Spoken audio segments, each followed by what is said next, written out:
What's the closest you've ever come to dying? This is pretty poor. I almost choked to death on a lump of cheddar cheese. I was about 4 or 5. I was happily eating my cheese watching some TV. I got a little too into it and literally bit off more than I could chew. I began to panic a bit and ran off away from my sister and friends, watching the TV in search of my mum or dad. They weren't in the house, but fortunately I found my dad in the garden. I just about managed to get out the words, "Dad, I'm choking." Without hesitation he picks me up by my ankles and slams my back with one hand while hanging me upside down with the other. 3 or 4 strikes in, the cheese flies out of my throat, onto the floor. Our dog proceeded to eat it. My most vivid childhood memory. Wouldn't recommend. My appendix ruptured. My parents took me to a small clinic because I had stomach pain. The doctor told my parents that I had a normal stomach ache and I should drink fluids. Spent 3 days in excruciating pain. My parents finally took me to the hospital.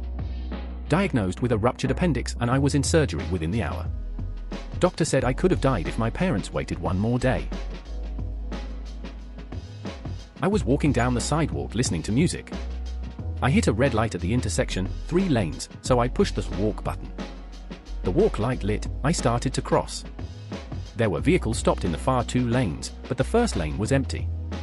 I took a couple of steps into the street when a car doing about 40 whizzed by, running the red light. I have no idea if the driver saw me or not, but I sure as shit didn't see him, her, and the earbuds blocked out all noise. That was about 10 years ago. If that car would have hit me, I'd surely be dead. The moral of the story? Never, ever, cross an intersection with both earbuds in.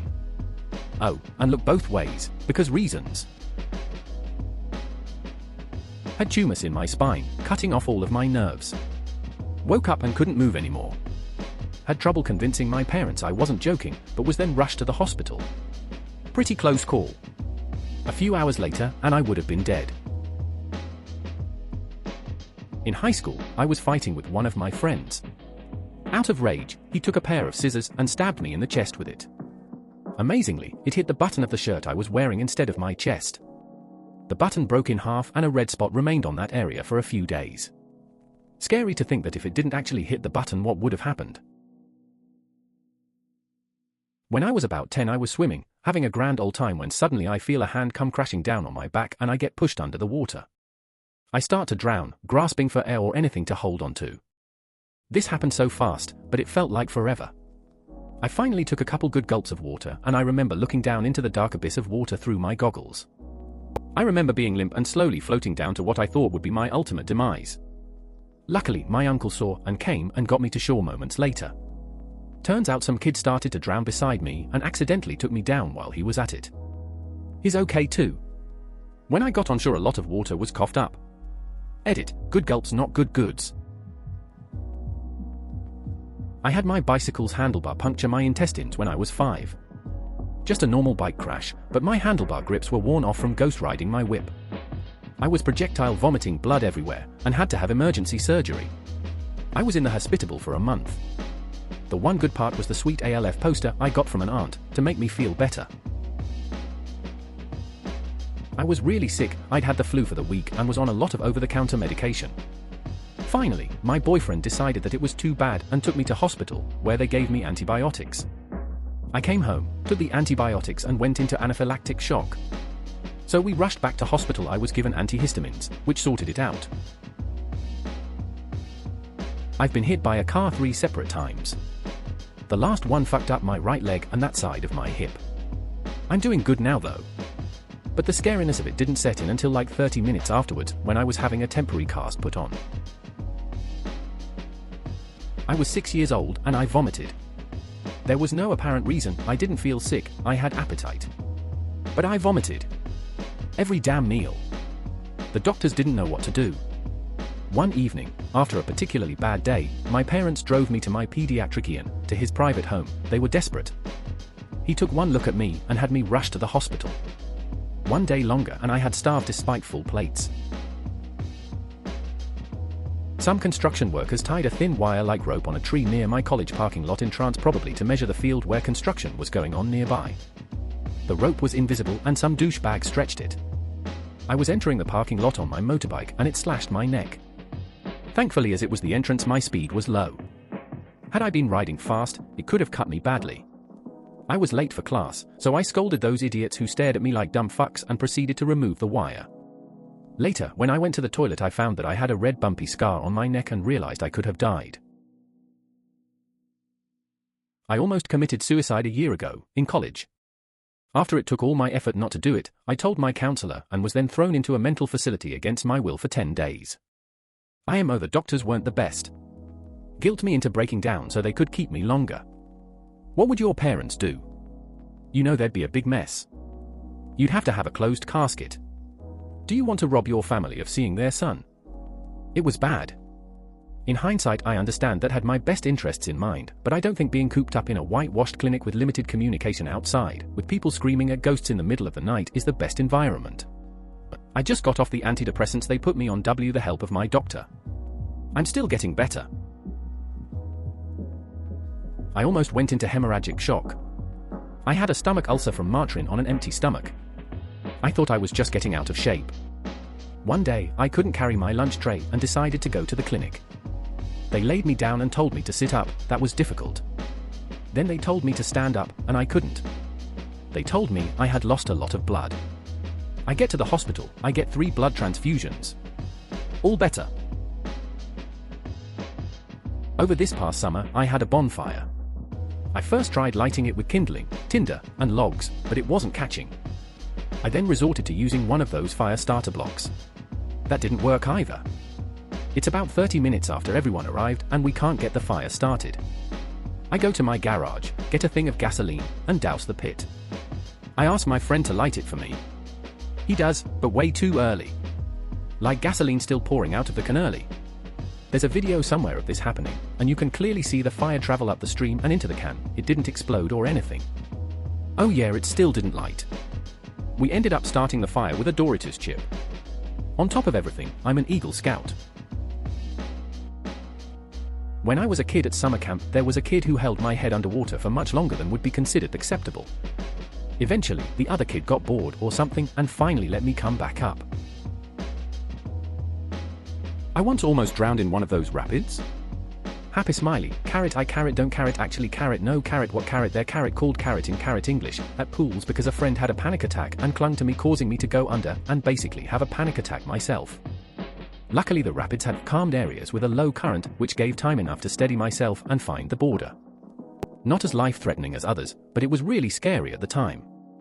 I must have been 8 or something when it happened and it took a couple of years before I dared going back in one of those.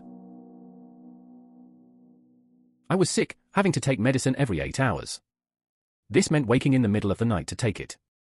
So my alarm goes off, I roll over, take my meds, and try to go back to sleep. But my throat feels weird. And suddenly my face seems really swollen. I stand up to go to the mirror, thinking there's no way this is real, but as soon as I stand the room starts spinning. I'm gasping for air at this point, realizing I'm about to pass out and I live alone. I grab my phone and frantically try and call 911 as everything goes black and I pass out. Turns out my call didn't go out to 911, but a friend who happened to wake up and answer when I called. She heard gasping and gurgling on my end of the phone and called 911. I woke up to them reviving me. This will probably get buried, but it's weirdly nice to share. I had a spinal stroke in 2012 and became paralyzed from the neck down, slowly getting better, if you want to know. I only just got to AIN in time to be incubated for my ever-weakening lungs and diaphragm, but if my mum had waited for an ambulance, or if I had gotten into the bath, or if I was at school instead at home because I had a cold, I most likely wouldn't have made it. When I was doing a zipline tree climbing adventure and I forgot to tie in a safety line, so I was just standing there on the side of a tree, 50 feet above the ground, without any safety lines. Then I quickly attached a line before I could fall. I was completely run over by an SUV in the 2nd grade, in my own driveway. I was 7, I think. So that was a pretty close call. The driver of the vehicle heard a scream as the car's tire was on my stomach because I couldn't hold it in, and the most intense memory I have of the incident is while the car was driving over my head as I stared at the tree next to my driveway. I escaped with a broken collarbone and road rash, which is pretty incredible when it's all said and done. Riding a bicycle along the road, a puddle ahead of me, a car sound behind. I let the car pass, then turned left to go around the puddle. Screeching of brakes, sudden acceleration, trying to hold onto the bike, free fall, sliding on the pavement, all underlined with an active non-verbal concept of, well, shit. Somehow I assumed there was just one car behind me. Luckily, I got away with a minor concussion and a slight deficit of skin on my back. The first time I took Zyrtec for my seasonal allergies, I went into anaphylaxis. My boss called 911 and 6 EMTs came and rescued me. Their advice to me was don't take it again. The irony of being allergic to an antihistamine is not lost on me. I had an asthma attack and I freaked out, thus making it worse, and made it insanely hard to breathe, passed out, and then woke up 8 hours later, not know who brought me to the hospital or anything like that. In junior high, I was leaving school and walking home. I needed to cross the street, so I cut in front of a school bus that was stopped. I couldn't see around the bus, but the driver was motioning to me. I didn't think much of it, but stopped for a split second to look at her. Right as I began to step past the bus, another one came whizzing by my head and I quickly jumped back. Had I not looked up at her, I would have been flattened. It's been over 20 years, and it's still one of my most vivid memories. I was 11 and on a Caribbean cruise. The cruise stopped at the resort Atlantis. Typical rich kid stuff. At one point I went down a slide, which I didn't know ended at the deep end of a major pool. I've always been scared of deep water, but the fear literally paralyzed me to the point where I couldn't even doggy paddle or tread water. I flailed my arms all over the place and yelled for help, but most people must have thought I was joking. Just as I was certain I would drown, a lifeguard came and rescued me. To this day my brother insists that I could have stood in that water. Much less severe, but this reminds me when my brother and I were playing outside at the playset my dad built. I had a 2x for going up the side of it, and was trying to pull it off. I told my brother, hey, look out, I'm pulling this thing off. He essentially told me IDC. I turn around to pull it off, and then he walks right under it. It falls and smacks him in the head. He needs sticks. To this day, I assume no blame for this. Bro, I know you're reading this. I still say it's your fault, tongue-poking smiley. Did the same thing, at the same age, with a lollipop. I was sitting in a booster seat in the back of our old Gemini and somehow sucked the whole globe of the stick. My folks looked back to see me clutching the lollerless pop in my hand, turning purple. I managed to say, think I'd lee Ike, arg glass. Og water. It's a standing joke in our family whenever someone is thirsty. When I was a kid, I was home alone and got my hands on the cookie jar. I almost died from choking on a granola bar. I had to cough so badly and felt like I was suffocating. The next thing I remember is waking up on the floor, no idea how much time had passed, but one side of my face was red and had the pattern of the carpet imprinted on it. I never told my parents about it because I thought I would get in trouble for raiding the cookie jar. I almost choked in a piece of pork chop, my favorite food since small me. I started to make those choking noises and my mom quickly pulled of a Heimlich, I think it's spelled that way, and the piece of pork chop flew onto the floor. Since then I only choked around 2 or 3 times in a piece of pork chop. I need to learn how to chew properly before swallowing. You didn't say anything about the Heimlich maneuver again, so I assume the other times you didn't choke on it quite as bad. That sounds like progress to me.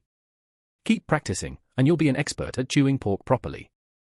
It only takes on average 10,000 hours to master a complex task.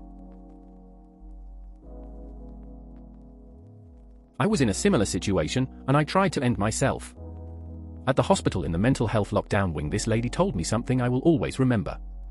You didn't want to die, you wanted to be saved, chin up, today is a good day.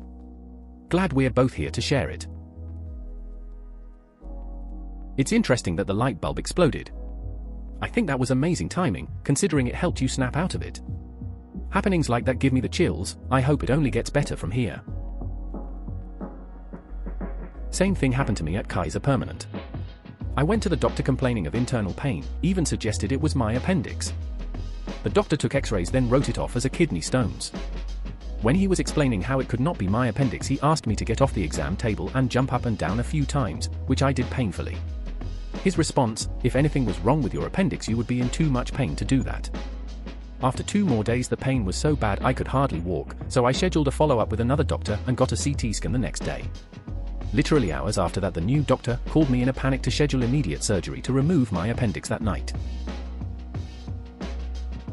Weird, I have the exact same story. Stomach pains for days. I was pretty sure there was something wrong with my appendix. Got a doctor involved. He told me that it couldn't be the appendix because I could still stand on one leg, WTF. And said I should just keep the stomach warm.